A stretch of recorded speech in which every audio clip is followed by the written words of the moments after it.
fine. But so if you say that violence is the thing that worries you, if I were to go through your Twitter account, is there a single tweet of yours criticizing the president for his rhetoric? I don't use Twitter. I don't engage in online rhetoric because I think that it's pointless. This is an unserious question. This is not an unserious question whatsoever. I don't need to use Twitter to be engaged in politics when I'm part of large political organizations on campus. I'm engaging with my enemies in person, not on the screen. That's what matters. Destiny gets destroyed live on campus during this debate for his insane reaction to Charlie Kirk's end by this brave student, as Destiny continues to rage out with Trump derangement syndrome when asked a very simple and logical question challenging Destiny's insane rhetoric. Let's watch the full clip and react. The aftermath of this event, Charlie Kirk has almost become a martyr for the right. You think that the killing of conservatives and the fear of conservatives to be killed is going to turn down the temperature of their leaders. But I was just at the vigil, and I'll tell you what, the temperature has only risen. So why do you think that the temperature is going to go down for leaders like Donald Trump that, I saw you at the plaza speaking about earlier, clearly not turning down their rhetoric at all? Yeah, I don't think the rhetoric is going to turn down because I don't think Donald Trump has any desire to turn it down.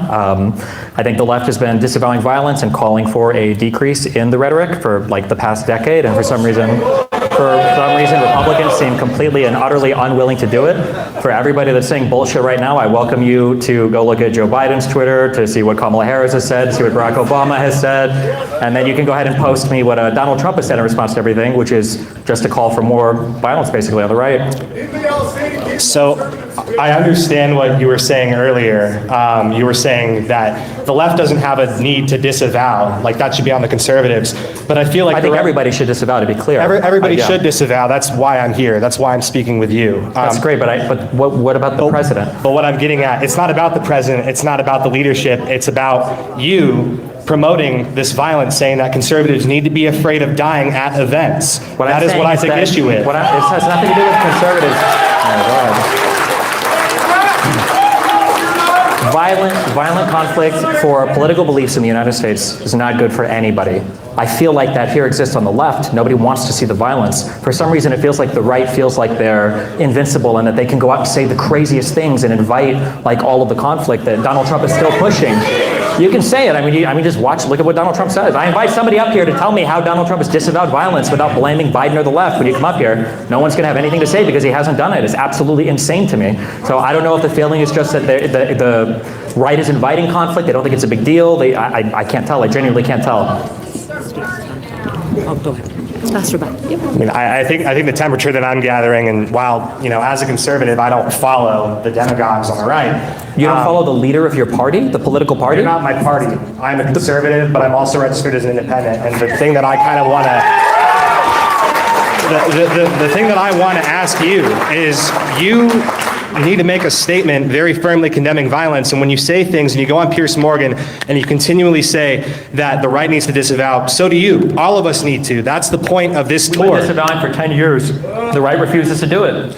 It's not about, my question is not about left versus right. My question is about your recent remarks. That's all I'm trying to get at. Well, if you don't even care what the president has to say on violence, why do you care what I have to say? I'm not even part of your political movement. I do not care. There's an unserious question. I also care. Why do you care what I say? I also care what the president says. My point is that you guys should ask him to turn it down. I also think, Destiny, that you have a role in doing this because you represent. You're wrong. You're absolutely wrong. You don't think so when you have such a big platform. You're the biggest voice here. The United States, not as big as J.D. Vance, not as big as Nancy Mace, not as big as all these lawmakers, cabinet members, presidents, vice presidents, podcasters, alternative media guys on the right, everybody from the Daily Wire, Steve Bannon and his show. All of these guys are saying the left is the enemy. The radical left Democrats are the one that caused this. They had a whole conspiracy led out about who the shooter was before they even knew who anything about him at all. Destiny. So I'm sorry, the idea that you're up here saying well, your rhetoric is responsible is a joke. I don't believe that your rhetoric is responsible at all. I'm saying that the promotion of this continual rhetoric will only feed into the right. This is only feeding into the people that you are saying need to disavow violence. I want everybody in this country to disavow violence. How does that feed into the right? I was at the rally. No, you explain. When I say I want everybody in this country to be able to disavow violence, how does that feed into the right? When you say that conservatives need to be afraid of dying at events that turn down the temperature. I said that everybody should have a healthy fear of political violence. We shouldn't want it to happen. So then say everybody. You should have said that. We've said this for over a decade, but you guys don't hear it. Then You're why? not, you're not connected to reality. I'm not connected to reality. You're not connected to reality. Masturbat? You know, How many BLM rioters did Joe Biden pardon? Exactly. How many J6ers did Donald Trump pardon? What kind of a message is it sending to your base to say that you can commit violence on my behalf to install me as a leader, and if you get caught, I'll pardon you? there's a lot of implicit assumptions that you're making. You're assuming that I support January 6th. You're assuming that I Conservatives support. do.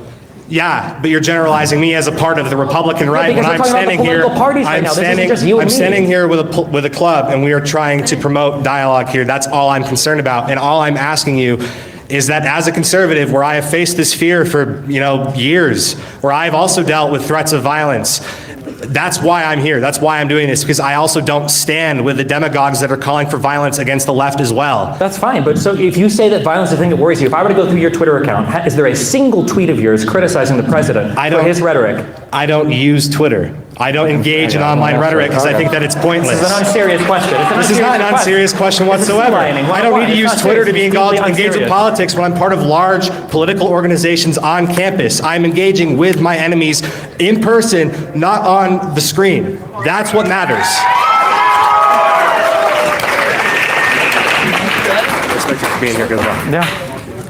Yeah, folks, shout out to this young man for calling Destiny out, because it is insane that Destiny simply projects his own delusion onto everyone else. Oh, it's the left who's been disavowing violence. It's the left who's been, trying to be the good guys. No, it's the left, like Maxine Waters, who called for raiding the White House and, alienating conservatives and, threatening them in public spaces. And you had this throughout all sorts of influencers on the left, pushing violence, pushing rhetoric. It's like, just like how Destiny asked, if I went through your Twitter account, right, what would I find? And then the guy's like, well, I don't have one. Oh, well, then this is insincere. It's like he literally lives in the digital world. It's like, as long as a Democrat tweets something about nonviolence, then everything else they do in the real world is fine. It's like that one Twitter message disavows everything else that they have to say, all of the other violent rhetoric, all of the other threats, at one point there's someone literally holding up a head of Donald Trump cut off. Do we all remember that? Right? There's been threats for years and years from insane leftists, and he wants to act like they're the ones who've been keeping the temperature down. I mean, it's insane, folks. And BLM, really? Well, yeah, maybe plenty of people were not pardoned, because they were never arrested in the first place. $2 billion worth of damage, the largest man-made civil disaster in American history, and hardly nowhere near as many people were arrested for it, right? And by the way, all the while when you were supposed to stay indoors 6 feet away from each other, right? But you couldn't go to church. You can go out, you can riot, you can burn down cities, and you can break every rule to do that. And that is perfectly okay, and there's no consequences for anyone on the left. But if you try to go to church, if you try to go to a restaurant, nope, you're going to jail. You can't do that. You can't get in large groups to do anything peaceful on the right, but you can get in large groups if you're on the left. I mean, this man just picks and chooses which parts of reality he wants to draw from, but he claims everyone else is the delusional one. No, I'm sorry. Like, people like this is their issue. They live in that digital world, and they don't actually live in reality. And the way that he has reacted to Charlie Kirk's assassination, again, what about Donald Trump? What about Donald Trump? What about Donald Trump? That's all this man has to say. And you can look at David Pakman and Brian Tyler Cohen, all of the influencers, look at their pages. Every single video is all about Donald Trump, because that's all that's in their heads. They are the ones who don't think about anything else, because they have just 10 out of 10 Trump derangement syndrome. And no matter what happens, it's all going to go back to him, and they will never take any form of accountability for everything. I mean, you can't actually debate someone like Destiny, because he's just going to lie through his teeth. He's going to lie through his teeth, and you can't believe anything someone like this has to say. So having a real debate, I'm sorry, but it's never going to get anywhere. But folks, thanks for watching. Let me know down below what you thought about what happened with this kid absolutely destroying Destiny live in front of this campus audience. Like, subscribe, take care, and I'll see you on the next one.